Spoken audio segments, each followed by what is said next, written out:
कहती है मुझसे ये जिंदगी कि मैं आदतें बदल लूं। कहती है मुझसे ये जिंदगी कि मैं अपनी आदतें बदल लूं। बहुत चला हूं लोगों के पीछे, अब थोड़ा खुद के साथ चल लूं। नमस्कार, मैं किरण आचार्य आप सभी का इस मंच पे स्वागत करता हूं। यूनिक एजुकेशन लाइफ स्किल्स, कुछ पल अपनी जिंदगी के लिए। सबसे पहले शुरुआत में ही आप सभी को दशहरे की ढेर सारी शुभकामनाएं। दशहरा यानी विजयादशमी, विजय का त्योहार, और यहां पे श्री रामचंद्र जी और रावण की बात ना हो ऐसा तो हो ही नहीं सकता। बहुत से शहरों में इन दिनों में रावण का पुतला भी जलाया जाता है। आजकल शायद कोविड की वजह से ये सारी चीजें थमी हुई है, रुकी हुई है, लेकिन बिफोर दैट और आगे आने वाले समय में भी ये एक ऐसा त्योहार होता है जहां पे हम विजय उत्सव मनाते हैं। बहुत सारी जगह पे इसी से जुड़े हुए कुछ नाटक भी दिखाए जाते हैं, मतलब आप लोगों के आगे सादर किए जाते हैं जो लाइव होते हैं। ऐसे ही एक नाटक मंडली थी, एक टोली थी जो रामलीला या फिर उससे जुड़े हुए कुछ जो कथाएं हैं, कुछ घटनाएं हैं, उनके नाटक तैयार करके दशहरे के दिनों में, उन दिनों में, उस पावन पर्व के दिनों में गांव गांव जाके उसका प्रगटीकरण, मतलब उसका जो परफॉर्मेंस है वो देते थे। यहाँ पे बहुत सारे उनके जो जुड़े हुए कलाकार हैं वो आपस में रोल हमेशा बांटा करते थे। किसी एक गांव में इन्होंने रावण वध का एक सीन जो है उसे प्रिपेयर किया था और उसे उन्होंने शोकेस किया था।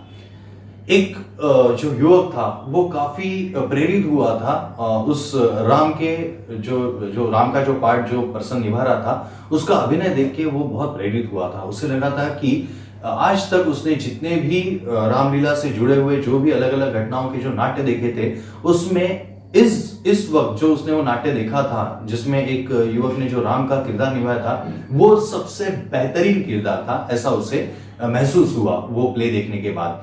और जैसे वो नाटक खत्म हुआ और जैसे बैक स्टेज में सारे कलाकार इकट्ठा हुए थे, ये जो युवक था एक जगह पे जहाँ पे ये हुआ था वो उस बैक स्टेज पे जाके पहुंचा और जिसने राम का किरदार निभाया था उससे जाके वो मिला, उसके पैर पकड़ लिए उसने। तो वो जिसने वो राम का प्ले किया था वो एकदम चौंक गया, उसने उसे उठाया, कहा कि भाई आप मेरे चरण क्यों स्पर्श कर रहे हो। तो वो युवक भावुक हो गया और कहा कि साक्षात रामचंद्र जी का एहसास आपको देखते हुए हो रहा था और मैं अपने आप को रोक नहीं पाया और मैं आपको उसी छवि में देख रहा हूं और मैंने आज तक इतना बेहतरीन रामचंद्र का किरदार निभाते हुए किसी कलाकार को नहीं देखा है और मैं इसीलिए शायद मैंने आपके चरण स्पर्श किए। तो ये एक उसे एक जो उसकी जो भावनाएं थी उसे प्रकट करने का एक जरिया उसने वो सिलेक्ट किया था, इसीलिए उसने पैर पकड़ लिए थे। ये सारी बातें इस तरह से हुई, साल बीत गया और अगले साल फिर वही नाटक मंडली, वही कंपनी उस गांव में दोबारा लौटी। फिर कुछ नाटक उन्होंने वहां पे प्रेजेंट किए और ये जो युवक था जो पहले साल आया था जिसने वो देखा हुआ था वो फिर से ये अंक देखने के लिए पहुंचा जहां पे रावण वध ये दिखाया जा रहा था और वो हैरान हो गया देख के, क्योंकि पिछले साल जिस एक्टर का राम का प्ले देख के वो इंस्पायर हो गया था, प्रेरित हो गया था, भावुक हो गया था, वो राम नहीं था, राम कोई और था। और जो रावण का किरदार निभा रहा था वो वही था जिसने पिछले साल राम प्ले किया था, श्री रामचंद्र जी का रोल प्ले किया था। और ये हैरान हो गया, हक्का बक्का हो गया, क्योंकि जिस तरह से वो रावण प्रेजेंट कर रहा था, वो जो आर्टिस्ट था, जो कलाकार था, वो जिस तरह से रावण का किरदार निभा रहा था, जिस तरह से उस किरदार में था, इसे सही मायने में ऐसा लग रहा था कि ये गलत है और ये उसे वो किरदार गुस्सा दिला रहा था। और जैसे ही वो नाटक खत्म हुआ, जैसे वो प्ले खत्म हुआ, बैक स्टेज पे सारे कलाकार फिर से जब इकट्ठा हुए, ये युवक फिर वहां पे बैक स्टेज में पहुंचा और उससे पूछा कि ये मैं क्या देख रहा हूं, ऐसा कैसे हुआ, जबकि आप श्री रामचंद्र जी थे और आप जो किरदार जिस तरह से आपने निभाया था और आज आप रावण बन गए और अचानक ये इतना सा, मतलब ये बदलाव कैसे। तो जो पर्सन जिसने एक साल श्री रामचंद्र जी का किरदार निभाया था और इस साल वही सेम पर्सन जब रावण का किरदार निभा रहा था, उसने कहा कि दरअसल राम और रावण ये जो दो पात्र हैं या ये जो दो कैरेक्टर्स हैं ये हम में वैसे ही बसते हैं। कभी किसी प्रसंग में, कभी किसी जगह पे हम श्री रामचंद्र जी प्ले करते हैं और कभी किसी जगह पे शायद हमारे अंदर का जो रावण है वो कहीं ना कहीं बाहर आ सकता है। हमारे अंदर भी ये दोनों समाये हुए हैं, बस फर्क इतना है कि हम किस तरह से बर्ताव करना चाहते हैं या हम किस तरह से किसी चीज को रिएक्ट करते हैं। क्या हम शांति पूर्वक, क्या हम प्रेम पूर्वक किसी चीज को देख के, उसे समझ के फिर उसके ऊपर कोई एक्शन लेना चाहते हैं, तो उस वक्त हम अपने अंदर के जो छुपे हुए श्री रामचंद्र जी हैं उनकी सुनते हैं और उस तरह से हम काम करते हैं, बर्ताव करते हैं। और अगर हम किसी चीज को गुस्से से देखते हैं या हम लोग झट से किसी चीज को रिएक्ट कर देते हैं या ये नहीं सोचते कि इसके क्या क्या नतीजे आगे हो सकते हैं या इसके ऊपर किसी के कौन से दुष्परिणाम हो सकते हैं, अगर हम इन चीजों की बिना परवाह किए अगर कोई काम करते हैं तो उस वक्त हम अपने अंदर के रावण को जस्टिस देने की कोशिश करते हैं। और शायद यही जो दो किरदार है वो हमारे अंदर होने की वजह से ही मैं भी ये दोनों भी किरदार बखूबी निभा पाता हूं।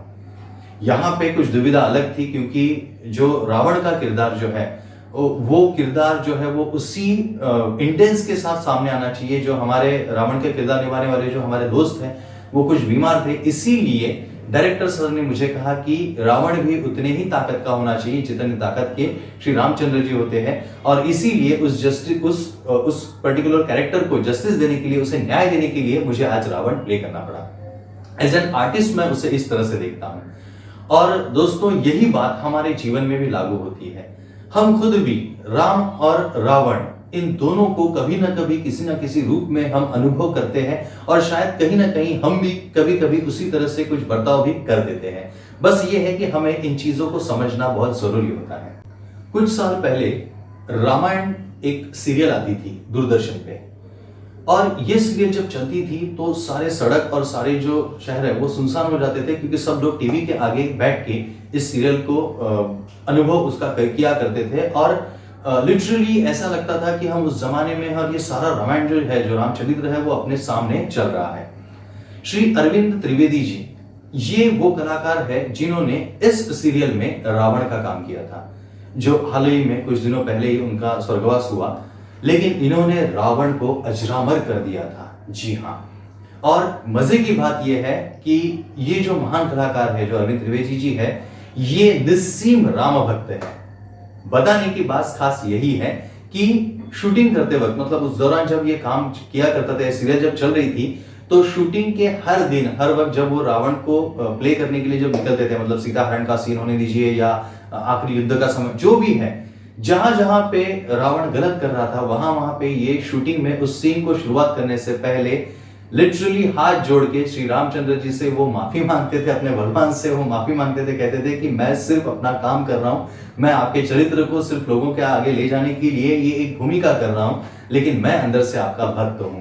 और यही सबसे बड़ी बात इस जगह पे हमें मालूम पड़ती है कि वो पहले श्री रामचंद्र जी को वो पूछते थे, नमस्कार करते थे, प्रणाम करते थे और फिर उसकी शूटिंग जो है वो शुरू करते थे। इससे हमें ये पता चलता है कि श्री रामचंद्र जी हो या रावण हो, ये सिर्फ कैरेक्टर्स नहीं है, बल्कि ये वो भाव है जो आप में और हम में हमेशा बसे हुए हैं। बस अब हम किस भाव को लेकर आगे बढ़ना चाहते हैं ये हमारे ऊपर निर्भर है। इसी विषय में कुछ पंक्तियां याद आ रही है जो आपके साथ शेयर कर रहा हूं। राम ही है एकता में, प्रगति में राम है।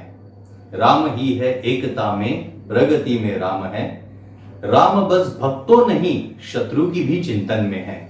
देख तज के पाप रावण, राम तेरे मन में है।